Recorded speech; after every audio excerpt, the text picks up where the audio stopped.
You are listening to Bang Radio. Sociopath, or whatever we're calling it, a sociopath sees things as static, Yeah, non-emotional things. inanimate. Totally. But Yeah. check this out. And I want to know your thoughts on it because I think you have a good mind for this sort of shit. When people are involved with a cause, when people are involved with anger, when people are involved in something that is making them feel pain or distance from other people, they're going to feel that shit. So these people online that are talking shit on whatever their cause is, some Okay, I see where you're race-filled going. fucking Okay. thing, then they have made it so they can have that detachment from people so that when they do talk to the dude at the gas station or the person at the cafe, they can detach themselves from it and see them as an opinion rather than a person. And That's so an awesome point. I think like in some way socially we are developing this to a higher level, Yeah. through whatever, man, population density over stimuli, yada yada yada.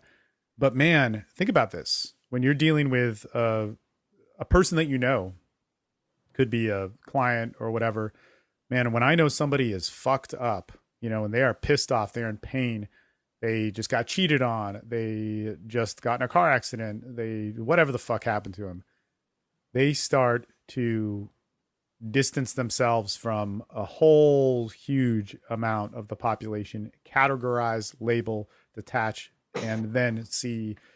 I mean, dude, we do it with war all the time. We do it with football teams or hockey teams. It's an interesting phenomenon. So I think in many ways, human beings are capable of it. And that's where I think that social element to it, the non-genetic thing is huge. Because I know some very loving people that I've seen them be some of the most fucked up people and detached and Yeah. cruel and all of that. It's really interesting. Environmental factors, man. Yeah, man. I think it changes so much.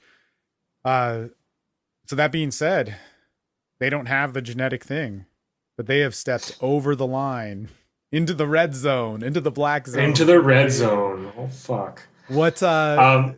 man, what do you say to somebody like that? What Oh, is it's the best thing to do, I think, is to understand it. And if you'll humor me, we'll do like a 15-second experiment here to kind of demonstrate the concept behind that. I'm going to describe somebody, and I want you to visualize that person in your mind. And then when we're done, just tell me like what you came up with.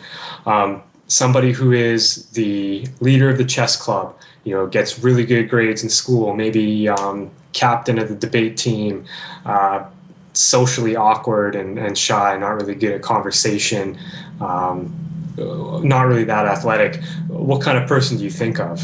Bobby Like, what do Fischer? they look like? Bobby Fischer is an old man. No, man, like a nerdy guy, big glasses, hair combed in some awkward way and unkept.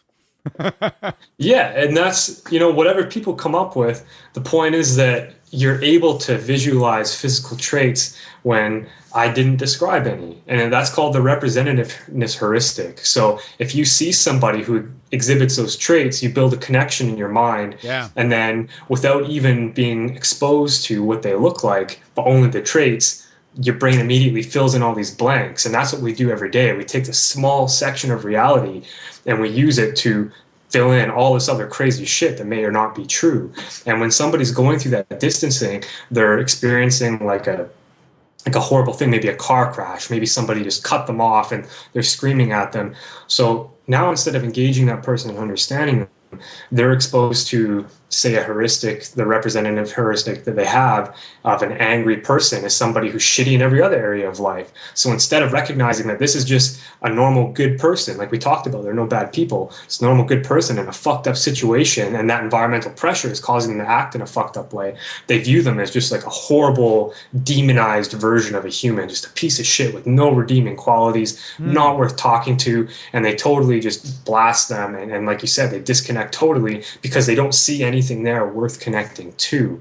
So if you understand human behavior and you understand people, that's one way to get around that. The less understanding you have of how people work and function, and the less open you are about the possibility that beneath these seemingly bad acts or negative acts are good people with other good qualities, well, you're not going to connect with them unless you believe that. So I would say that the best way to get around it is just through knowledge.